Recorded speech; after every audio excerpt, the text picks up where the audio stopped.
The sirens blared so loudly at 6 a.m. that my rooster fainted. And that was the calmest part of the morning. When I stepped outside in my pajamas, blinking into the flashing lights, there were 2 cop cars idling at the edge of my gravel driveway, tires crunching in a way that said this was not a courtesy call. My mind raced through every possible disaster. Fire, theft, wild animal attack. But when the sheriff approached me with a grimace that looked halfway between embarrassment and second-hand rage, he rubbed his neck and muttered, "She called 911 because you refused to sell your farmhouse for her daughter's wedding." I thought he was joking. He wasn't. The woman standing just beyond the patrol car wore a pastel pantsuit, pearls too tight around her neck, and a pinched smile that could curdle milk. Karen.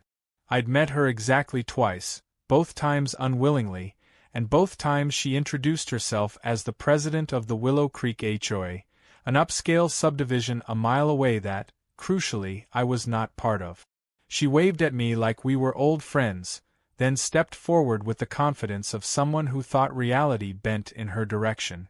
She pointed at the front of my house and said to the sheriff there, "That's where the arch will go. Isn't the lighting just dreamy?" I asked her if she had lost her mind or just borrowed someone else's broken one. She laughed like I was being silly, and pulled a folder from her bag with laminated photos and a mock wedding layout that included my property in full. It wasn't just the front porch she was eyeing. The entire field behind my barn was labeled ceremony lawn, and she'd even included guest parking where my chicken coop currently stood. I looked at the sheriff. He sighed deeply, the way only small-town law enforcement can when faced with HOA drama turned emergency call. "Ma'am," he said to Karen, "this isn't a crime. It's a private home. And it's not for sale." She didn't flinch. Her voice raised just enough for the 2 deputies to glance up from their notepads. "I am invoking Community Code 47A, she declared, which allows for temporary reassignment of non-compliant private spaces for communal benefit. "That's not a real law," the sheriff muttered under his breath, but Karen wasn't listening. She turned to me and smiled sweetly, like the problem was that I hadn't yet agreed to be generous. "You're just one person," she said. "It's not like you're using all that space. I mean, look at this place. A little cleaning up and it would be absolutely magical. There's something about being told you're taking up too much space on land your great-grandfather bled into that stirs something primitive." I tried to remain calm. I told her, with a tight jaw, that this farmhouse had been in my family for 4 generations, that I was currently restoring it room by room, that I grew tomatoes, ran a modest farm stand, and quite literally lived here full-time. But she waved her hand like I was listing excuses instead of facts. She gestured to the rolling hills and said, "You don't need all this. Your house has character. But my daughter's wedding is going to be featured in Modern Bride." That's when it hit me. This wasn't about need. It wasn't even about money. It was about optics. Karen wanted a rustic countryside backdrop that screamed authenticity for her curated Pinterest fantasy. And she didn't care that it meant pushing me out of my home. The sheriff, trying to de-escalate, asked Karen if she had spoken with me about this beforehand. She said, "Well, no, but we're all neighbors." I assumed she'd be reasonable. Reasonable, in Karen's world, meant surrender. I walked back inside without another word, heart pounding, and shut the door while the rooster finally crowed, now fully recovered from his panic-induced collapse. Through the curtain, I watched Karen hand the sheriff a lavender envelope and say, "It's an invitation. I figured we'd make peace. Besides, it's a June wedding. I wanted her to see the view in spring." By the time the police left, Karen had stapled a flyer to my gate. It read Community Celebration Planning Meeting and had my address listed in bold letters. I ripped it off, shredded it, and stood in my yard wondering what dimension I had woken up in. Surely there were easier ways to secure a wedding venue than trying to commandeer a stranger's farmhouse via 911. But no.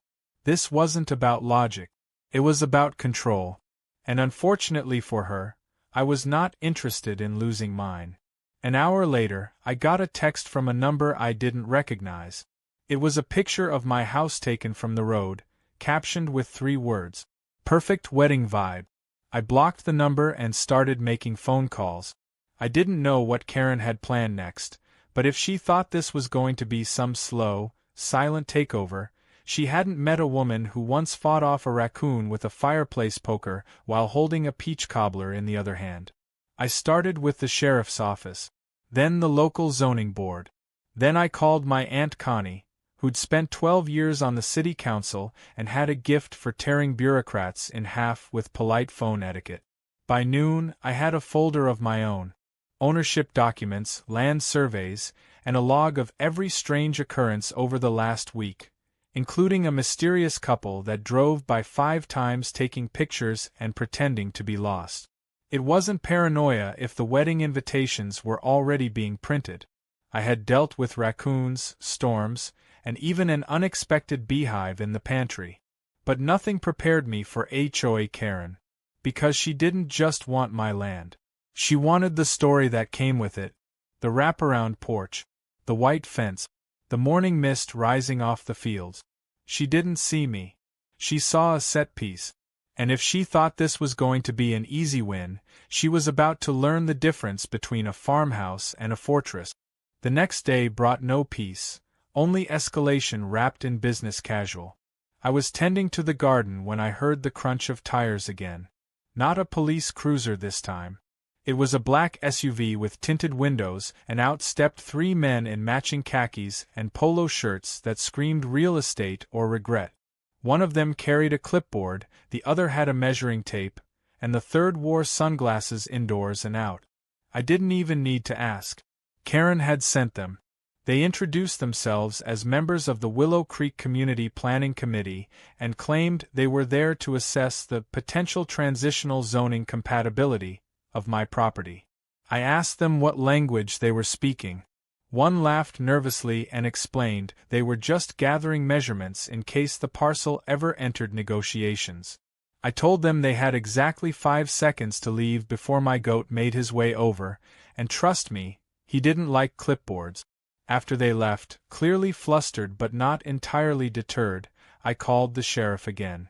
He was getting used to hearing from me, and he promised to log the incident and issue a warning about trespassing. I appreciated that. But deep down, I knew Karen wasn't going to be warned off by a slap on the wrist or a gentle suggestion to knock it off. That wasn't her language. Karen spoke in ultimatums, veiled threats, and entitlement. So I decided to understand the battlefield. That evening, I drove to the Willow Creek Clubhouse where the HOA held its monthly meetings. It was a beige building with overpriced coffee and a community bulletin board covered in laminated flyers. I walked in and felt immediately out of place. Everyone wore pastel. Someone offered me lemon water. Another person assumed I was lost. When I explained I was here for the meeting, they raised their eyebrows and whispered among themselves. It was like walking into a cult that worshipped turf lawns and property lines. Karen spotted me from across the room and lit up like a chandelier. She walked over with arms wide like I was a long-lost cousin she had just remembered. I did not return the gesture. "Oh good," she said, "I hoped you'd come. I wanted you to hear our plans firsthand." I asked her what plans those were exactly. She smiled and said, "Community outreach and beautification. Also, some light integration for event venues." I told her that sounded a lot like wedding code, and she laughed like I was being quaint. The meeting began with minutes from the last session, followed by a report on decorative mailbox violations. Then came Karen's big moment. She pulled out a series of poster boards with images of my house printed on them, all labeled with titles like Future Ceremony Platform and Bridal Garden Pathway. The audacity was breathtaking. She described the farmhouse as a potential partner property that could serve both private and community interests. She did not mention me by name. I was referred to as the current occupant like I was a tenant in a building they already controlled. A few people in the audience nodded along. A couple looked confused. One elderly woman leaned over and asked if Karen had actually bought the place yet. Karen brushed the question aside. "We're in the proposal stage," she said. It's just a matter of making the right offer. I raised my hand and asked to speak. The room fell quiet. Karen's face froze. I introduced myself as the actual owner of the farmhouse. I told them my family had built it with their bare hands, paid off the land, and maintained it without ever joining an HOA. I clarified that the property was not for sale, lease, rent, or fantasy. And I emphasized that showing up with photographers, flyers, and blueprints without permission was not just inappropriate, it was illegal. The room went still for a beat, then erupted into whispers. One man asked if this meant the wedding was cancelled. Another woman said she thought the event was already confirmed. Karen stood at the front, visibly flustered, then quickly closed the posters and announced they would be tabled for now due to unforeseen logistical concerns. After the meeting, as people trickled out, a younger woman approached me and said quietly, "You're not the first one she's tried this with." I raised my eyebrows. The woman nodded. She told me Karen had once convinced a widower to temporarily allow guests onto his property for a charity picnic and then tried to have it rezoned for commercial use. He ended up moving out of town. That night I couldn't sleep. I kept replaying the moment Karen called me the current occupant. Like I was just part of the staging. Not a person, just a placeholder in a brochure she had already printed. I thought about the HOA members who had smiled at me with politeness but no recognition. About how easily someone could be erased with enough paperwork and confidence.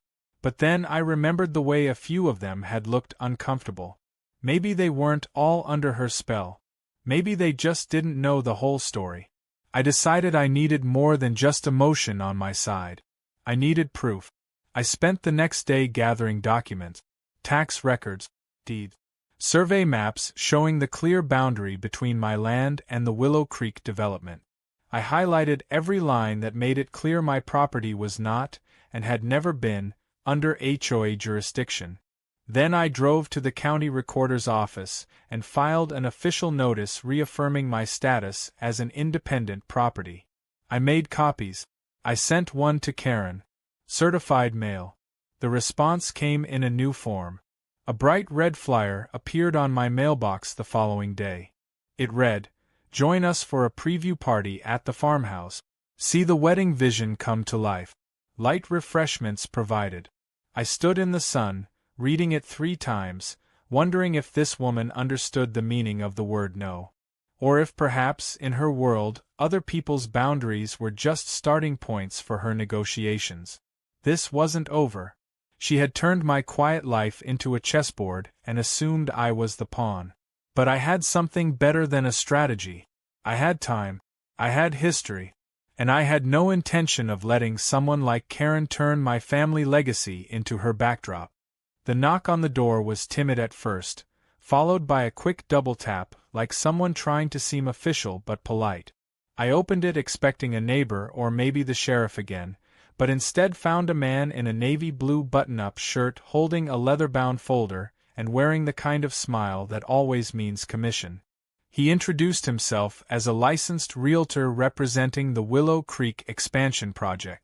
I told him I had no interest in selling and started to close the door when he raised the folder and said he already had interested buyers scheduled for a walkthrough. I paused and told him I had never listed the property.